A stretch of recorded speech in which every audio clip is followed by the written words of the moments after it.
Welcome to another 21 Hats Dashboard, brought to you by our sponsor, The Great Game of Business. I'm Lauren Feldman, and I'm here with Victor Hwang, who is founder and CEO of Right to Start, an advocacy group that works to expand entrepreneurial opportunity. Welcome back, Victor. Thank you, Lauren. It's great to see you again. Great to see you. Remind us, what does Right to Start do? We are a national, nonpartisan nonprofit organization that fights for the rights of entrepreneurs. We believe that everyone has a fundamental right to be able to have a fair shot at building their own version of the American dream. So just like you've got a right to speech or a right to worship, those are basic rights that we all acknowledge. We believe that everyone actually has a right to start, that everyone's got the ability and they deserve the right to be able to have equal access to be able to start and build and grow their own thing. And so we do this work through a variety of mechanisms. We do grassroots organizing. We engage with policymakers. We help do media and storytelling. And we just launched 4 years ago, and already we're engaged in 28 states. We've had 15 state legislatures introduce over 40 of our bills. We've got 3 states implementing our ideas right now. And our work continues. We are basically trying to build a grassroots movement to lift up the voices of entrepreneurs and change the way America runs. Impressive. That's a lot to do. What are you focusing on at the moment?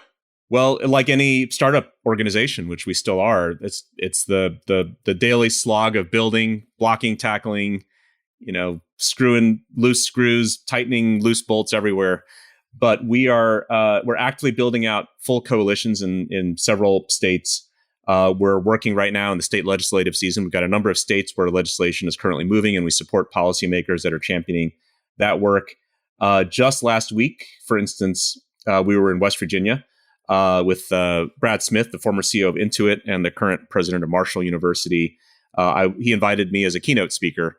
And so we did a fireside chat keynote in Huntington, West Virginia. And then we also, a couple of days later, we briefed Congress. The U.S. House Entrepreneurship Caucus had a gathering that we organized, and we briefed members of Congress and their staffs. Steve Case joined me, along with major Republican pollster Whit Ayers and Inc. magazine's editor at large, Christine Honey-Dare Bryan. So we did a little briefing about the state of American entrepreneurship.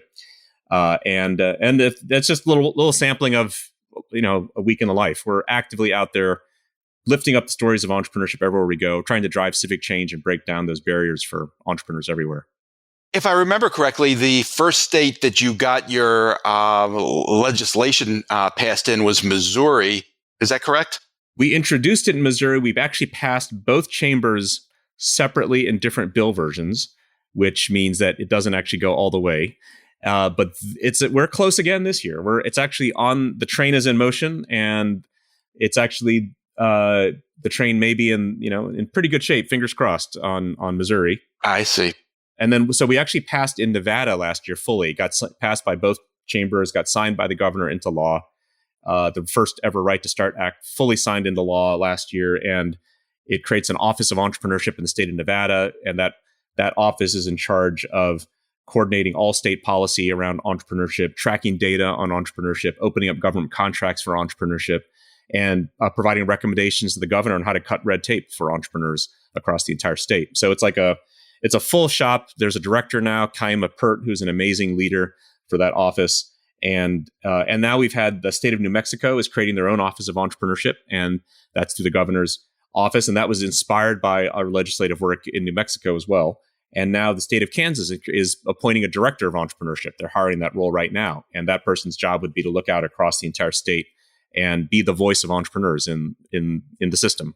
So if I understand you correctly, you're not trying to write new regulations or remove red tape through this process yourself. You're trying to create an office filled with people who are on the ground in the individual state you're addressing who will perform that function. That's what's happened over time. Well, of course, one of our recommendations is to cut red tape and to open up government contracts and to track data. But what we found really seemed most appealing, and where we work with legislators and give them ideas, and we say, hey, here's the different things that'll work. And they pick and choose what they like. And this one really resonates and hits home because it answers a very fundamental question. And it goes for almost every city and state in the country, which is, who looks out for entrepreneurs in your city or state? And to this day, almost no cities or states can actually say, oh, there's the person, there's the office in charge. And entrepreneurs know that because they actually have to go. They work with 10 different government agencies. It's like a bit like it's like navigating all the spaghetti wire of how do you get something done, and to actually have one place that actually owns it, has responsibility for it, to have that voice, the central point, is critical. And you could look at the national government right now within our federal system. Now, there's actually no one in charge of entrepreneurship. It's a responsibility spread out amongst everybody, which means it kind of gets lost in the shuffle. Would the folks at the SBA disagree with that? I don't think they would, because they're also working with Treasury, OMB, DOD, NSF, NIH, Commerce, and all the different components of commerce from EDA and NIST. And there's just so many different parts that affect entrepreneurs. SBA has very distinct lanes they operate in, from running the loan backstop guarantee programs, to running the SBIC Investment Company Act to try to spur new capital formation, to running the SBDC network and a number of other pieces. But they are one voice in an entire constellation of activities at the federal level. There's actually no one authority in charge of all that work. So I'm curious, there has been a very pronounced rise in business starts over the last couple of years. What do you attribute that to? Well, it's really interesting, that data, and some of the researchers involved in tracking that work and the data that's gone through. In fact, the gentleman who does a lot of that tracking, Professor Fairley at UCLA, is the person that, when I was at the Kauffman Foundation and running the entrepreneurship department there, he's the one that actually helped the Kauffman Foundation pull together their annual indicators of entrepreneurship and tracking that data. And so it's been a remarkable rise. And what the research shows, it's actually a mix of things. It's not any one thing, as it is for all these problems. And it's a mix of people that are doing it because they were desperate at the time, because they got thrown out of a job or they got dislocated. And it's people that saw, hey, there's a new world. There's a whole bunch of different possibilities during COVID that I never thought were possible. And so I have my hunch on this, and I've been doing this work for well over 2 decades now. And I think the hunch is the tools of entrepreneurship now are more widespread than ever. That is, you could actually roll out of bed in the morning, and without even changing out of your bathrobe, you can start a company, you can design a product, you can test that product with customers, you can build a supply chain, you can get that product launched, you can market it and sell it all from your bathrobe, like in the matter of a few days. But our economic and governance systems and educational systems actually are still stuck in last century. And so what's happened is people have come to see that, I have these digital tools now that allow me to do stuff faster and cheaper than ever before, from Zoom being an obvious one, but there's tons of these platform tools that help entrepreneurs start and build and create and grow. But we have systems that actually hold us back. So we've got this massive rise in entrepreneurship, and which is interesting because a lot of that rise comes from groups that have previously been thought of as marginalized groups in entrepreneurship, whether it's Black or Hispanic groups or women entrepreneurs. All those numbers have been on the rise during COVID. So people that have often been left out of the economy, that feel like they have means and tools now and ways to engage that perhaps they didn't before, and they see a pathway for them. Yet at the same time, a lot of the barriers we have from an economic systems and governmental standpoint, those are still there. And so the headwinds are still the same headwinds that have always been there, but people see the possibilities now in a way they didn't because of the tools that are available to them. I guess the question that I hear asked most often is sort of how much of this was based on the desperation caused by the pandemic, and how much of this is a real sea change that suggests we are becoming more entrepreneurial as a society, and these numbers are going to continue to either stay where they are or perhaps even grow. Do you have a sense of that? Yeah, Professor Fairley actually calculates what he calls opportunity entrepreneurship versus basically people that have to do it because they have to do it. Desperation entrepreneurship. That's not the word he uses. It's a different word, but it's people who have to do it, and it's kind of a mixed bag, and it varies from state to state. So it's not like there's one answer to it. But the general numbers seem to indicate the trend is still going. Now, keep in mind for you, and I don't know you know this, but your listeners might not, which is this is against the backdrop of half a century of decline in entrepreneurship. So from the late 70s and on, up until 2019, right before everything went haywire, entrepreneurship had fallen by roughly half in this country as a percentage of all the companies in the economy. That is, what percentage of economies in the economy are young? That had fallen roughly from like like 14% to roughly 8%. And I think you're right. Very few people understand that or were even aware of that. We think of ourselves as being tremendously entrepreneurial, but we were not headed in that direction. We were not. It was not a broad-based phenomenon. In fact, entrepreneurship was becoming more and more of a privileged activity for fewer places and fewer people. And that the numbers showed that. There was certain people that could do it, certain places that did more of it, primarily big urban areas by certain people who are not the folks that are doing it now. I think the difference now is more people are trying, but just because they're trying and they're starting doesn't mean they're having an easier time of it. And in fact, the data also shows that it's still really, really hard to do it. In fact, we took a bipartisan voter poll about a year ago on this, and we asked American voters about entrepreneurship. And first of all, almost everybody says this is important to America's future, that everyone's got a fair chance to be able to start. And so that's like 92%. But when we asked people, is it difficult? 94% of them said it was difficult, of course, but half of them said it's very difficult. And so there's a sense that it's a lot harder than it needs to be able to start something. And we've also asked people, like, what's keeping them from starting? What are the barriers in their way? And it's a mixed bag of everything. Essentially, the system as a whole is just arrayed against them. People feel like the headwinds are very, very strong when you're starting and building something. Give me a couple examples. What are the barriers you're referring to? Well, we asked people, what if you're thinking of starting a business and didn't, for example, what got in your way? And in fact, I can read off some of the numbers here. Insufficient capital, 76%. Not a surprise. People don't have money. Half the country lives paycheck to paycheck, roughly, depending on the study you look at. So it's a lot of people that don't have money to even make a paycheck, much less start a business. 53% couldn't afford government fees. So the U.S. charges on average it costs about $800 to start a business in the U.S. on average, which is far higher than in China, Brazil, and Switzerland, and Sweden, and Canada. So it's actually a lot. So 53% of people couldn't afford that. 49% couldn't figure out the government requirements and forms. So red tape just kept them. So almost half of the people that didn't start. 48% feared losing healthcare. So they're afraid they, would get sick, or they had pre-existing conditions. And then a third of people couldn't get the right training or information. They just didn't know how to do it. A third said the government services were too poor. Almost a third said government approvals were too slow. That was highly regulated areas. And then 15% were held back by a non-compete agreement.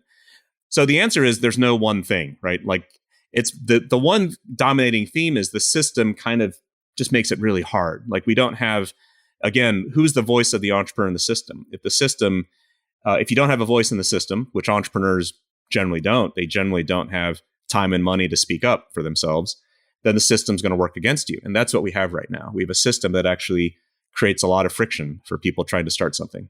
One of the first barriers you mentioned was access to capital. Is there an answer to that problem? Yeah, I mean, that's probably a whole dissertation. That's several dissertations right there, Lauren. and then people have written them. You got 30 seconds, Victor. Go for it. Short answer: our capital markets are disconnected today from what entrepreneurs actually are doing. So, if you look at the way capital markets are, and people talk about entrepreneurship, it's primarily banking and venture capital. That's like going to an ice cream store with two flavors of ice cream. And banking requires you to have multiple years of financial statements. You need assets that they can secure and get a loan against. Venture capital requires you to be on a rapid growth curve where your plan is to exit the company within a certain amount of time so the investors can get their money back. Well, 83% of the businesses actually don't fit either model. 83% of businesses now are people grinding it out. They don't have a lot of assets because we're in a knowledge economy. They're not a rocket ship company because most people don't have that ability to build. That's less than 1% of the companies are rocket ship companies that are venture capital eligible.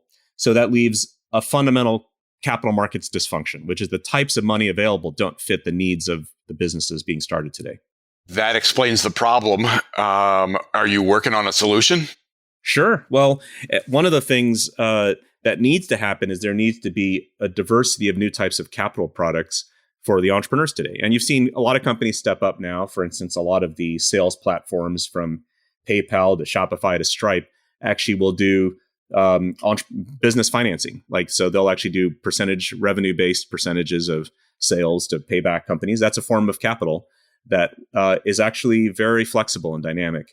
There has been a movement around building out a whole new class of funds, revenue-based funds or profit-sharing funds.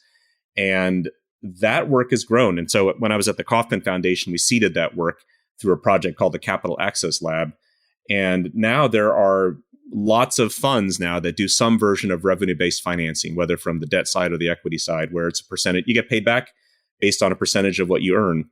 And that's pretty cool. And what that means, it's more nimble. It fits a lot more businesses today. And the key now is, how do you make that into a defined asset class that Wall Street can look at and say, oh yeah, the money from Wall Street goes into those types of things, because they're still emergent, they're still kind of experimental. You don't have the rigor and the depth that Wall Street looks for when they can move multiple billions into an asset class. So that's the work that's happening now, is the experimentation. And I would say the government has played a role in that. SSBCI, which is this treasury program that Congress funded during COVID for creating new forms of capital across the 50 states. That's the one with like $10 billion, right? It's $10 billion spread out amongst the states to spur capital formation. And this time around, this is the second time they've done SSBCI. The last time was the last financial crisis.